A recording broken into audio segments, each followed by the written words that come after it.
लोग ट्रांसफार्मर से चोरियां कर पीएचई स्टेशन में खास तौर पर वहां से जो कॉपर निकलता है उसको स्क्रैप में बेचते हैं। The situation arising out of increasing incidents of theft of transformers and allied public health engineering PHE equipments being sold as scrap, resulting in public inconvenience and financial loss to the exchequer। 3 मार्च 2026 में हमारे शडाली के dug well में एक transformer की चोरी हुई। उसके बाद हमने अपने सीडीएफ के माध्यम से 6.5 लाख सैंक्शन कराए एक ट्रांसफार्मर 250 केवी का वहां ट्रांसफार्मर लगाने के लिए। जब हमने तहकीकात शुरू की तो हमें पता चला कि ऐसे इंस्टेंसेस जो हैं नगरोटा कॉन्स्टिट्यूएंसी में बहुत बारी हो रहे हैं। लोग ट्रांसफार्मर से चोरियां कर पीएचई स्टेशन में खास तौर पर वहां से जो कॉपर निकलता है उसको स्क्रैप में बेचते हैं। हमने जब पुलिस में पता कराया तो ऐसे इंस्टेंसेस के एफआईआर्स भी लगेंगे। हमारे जो जेईज हैं खास तौर पर पीएचई मैकेनिकल के जेईज हैं वो स्वयं एफआईआर्स जाके लिखवा रहे हैं कि पता चले कि ऐसे इंस्टेंसेस ऑन द रिकॉर्ड आ जाए। पुलिस ने जब कार्रवाई की तो 10 केजी कॉपर का इक्विपमेंट कॉयल के माध्यम से और 15 केजी स्क्रैप कॉपर का बरामद किया गया हमारे एक स्टॉक यार्ड से। जब हमने इस पे और तहकीकात की तो हमें लगा कि ये शायद वन ऑफ इंस्टेंस होगा, पर स्लोली एक पैटर्न इमर्ज होने लगा। ऐसी चोरी जो नारायण नदौर डगवेल स्टेशन पे हो रही थी, ऐसी और मुद्दे अक्सर होने शुरू हो गए।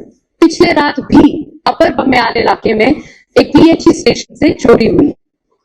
हमने जब थोड़ा सा और इस पे संज्ञान लिया तो पता चला कि जब भी कोई ऐसी समस्या आती है या डगवेल्स की क्लीनिंग की जाती है, ईआरटी डगवेल के माध्यम से अगर उदाहरण ले तो हमें हमारे ही कहने पे और सारे ऑनरेबल एमएलएस के कहने पे डिपार्टमेंट बहुत अच्छा संज्ञान लेता है और टैंकर्स को प्रेस करता है इनटू एक्शन।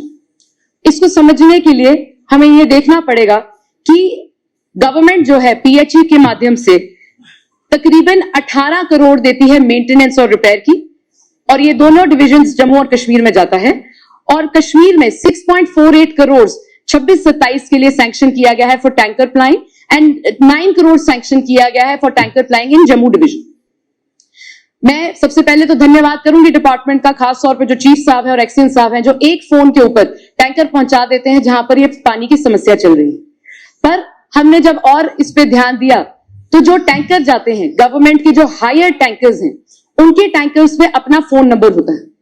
जब ये टैंकर जाता है या 1 या 2 या मैक्सिमम 3-4 घरों तक पानी पहुंचा सकता है, फिर उसको दूसरा फेरा लगाना पड़ता है।